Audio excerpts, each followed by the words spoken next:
আমাদের সামনে এখানে যিনি বসে আছেন উনি হচ্ছেন মোহনদা। এই চায়ের দোকানটা দেখতে পাচ্ছেন, এই চায়ের দোকানটার মালিক হচ্ছে মোহনদা। মোহনদার অল্প কিছু চাষবাসও আছে। উনি আমাদের কিছু স্যাম্পেল নিয়ে ইউজ করেছেন। তো মোহনদা আমাদের যে সার ছিল সারটা ইউজ করার পরে আপনার কীরকম মনে হয়েছে, মানে কীরকম ফিডব্যাক? মানে আপনাকে যে এক কলের মেশিন দেওয়া হয়েছিল, আপনি বেগুনের ওপর করেছিলেন তাই তো? বেগুনে কীরকম রেজাল্ট এসছে? আচ্ছা, আচ্ছা, ঢ্যাঁড়সও দিয়েছিলেন অল্প করে তাই তো? আচ্ছা, এখানে আমি সবার দর্শকদের জন্য বলে রাখি, মোহনদার একটা চায়ের দোকান আছে সিয়াখালা ঢোকার আগে পেট্রোল পাম্পের, এইচপি পেট্রোল পাম্পের উল্টো দিকে। আমি লোকেশনটা একটু দেখিয়ে দিচ্ছি। মোহনদা চায়ের দোকান রাত্রির 12টা-1টা পর্যন্ত খোলা। যারা আসতে চাইবেন, মোহনদা চা খুব ভালো করে, ঠিক আছে?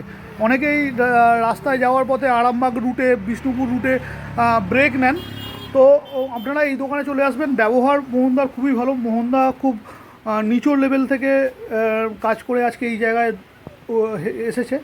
মোহনদার এখানেই আমরা বসি। এই যে এখানে আরও স্যাম্পেল রয়েছে, আপনারা দেখতে পাবেন। এই সমস্ত আমাদের সারের সব স্যাম্পেল মোহনদার কাছেই রাখা ছিল। মোহনদা আমাদের শুধু দাদা নয়, মানে খুব বন্ধুস্থানীয়, ঠিক আছে?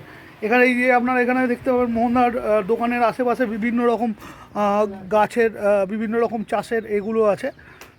এখানে ঢ্যাঁড়স চাষ হয়েছে, মানে ভেন্ডি। একটু দূরে দেখতে পাচ্ছেন বেগুন চাষ হয়েছে। তো এই সমস্ত জমিগুলোতেই ট্রায়াল হচ্ছে। তো মোহনদা কিছু পরামর্শ, যেটা তুমি বলছিলে কিছু, মানে চাষিদের সঙ্গে বসার জন্য কোন সময় বসলে ভালো হয়?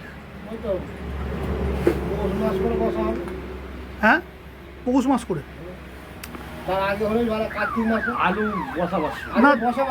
ধান কাটার সময় যেটা বলছিলে, হ্যাঁ হ্যাঁ, ধান কাটার পরে তখন বসলে ভালো হয়। আচ্ছা, আর যখন আলুটা বসানো হবে সেই সময় দিয়ে তখন ক্যাম্পটা করলে তখন সুবিধা হবে। আচ্ছা, আরও লোককে জানানো যাবে। অবশ্যই দাদা।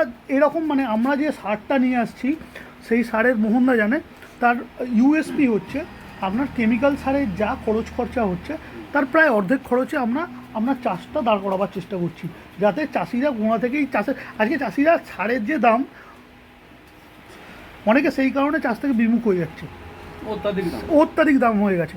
তো সেই জন্যই দাদা আমরা চাইছিলাম এইরকম আমরাও নিজেরাও একটা ব্যবসার মধ্যে ঢুকবো, এবং যাতে চাষিদের লাভবান কিছু হয় সেটা চাষের মধ্যে। ওষুধটা পাই ওরকম পয়সা, যদি সারটা পাই তাহলে আমি চাষটা করে লাভ পাবো। আজকে যে সারটা কেনা হচ্ছে, যে পয়সার দাম, সেই পরিমাণে আমাদের সেই খরচা আসে না, ওঠে না তো। মানে প্লাস এই আপনার ইনসেকটিসাইড, পেস্টিসাইড, মানে যেগুলো আছে আপনার, মানে কীটনাশকগুলো এত মানে দাম করে দিয়েছে যে সেগুলো চাষির আয়ত্তের বাইরে চলে গেছে। মোহনদা, আর কিছু পরামর্শ আমাদের, মানে তুমি দিতে যাও বড় দাদা হিসেবে, কিছু বলতে যাও? বলতে আমাদের এই সময়টা একটা ক্যাম্প করা হোক, ক্যাম্প করে লোককে চাষিকে বলা হোক, এইটাই। ঠিক আছে মোহনদা, খুব ভালো লাগলো মোহনদা, তুমি ফিডব্যাকটা শেয়ার করলে।